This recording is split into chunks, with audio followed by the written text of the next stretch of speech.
In this video, I'll show you how to add a payment method on AliExpress. This is a quick and easy tutorial to follow. Before we get started, please consider leaving a like on the video and subscribing to the channel. I really appreciate it. To begin, go to aliexpress.com and log into your account.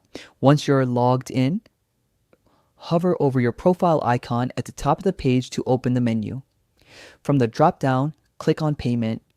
You'll be taken to a new page. Scroll down slightly and you'll see the option to add new card. Click on that option. A window will appear where you can fill in your card details. The types of cards accepted may vary depending on your country, but generally you can use Visa, MasterCard, Amex, and other local options. After entering your card details, click Save. AliExpress will then verify your card with a small temporary charge, usually around $1 or €1, depending on your currency. Don't worry, this amount is refunded within a few business days. It's just for verification purposes. And that's it. You've successfully added a new payment method to your AliExpress account. If this video helped you, please leave a like and subscribe to the channel for more quick tutorials. Thanks for watching, and I'll see you in the next video.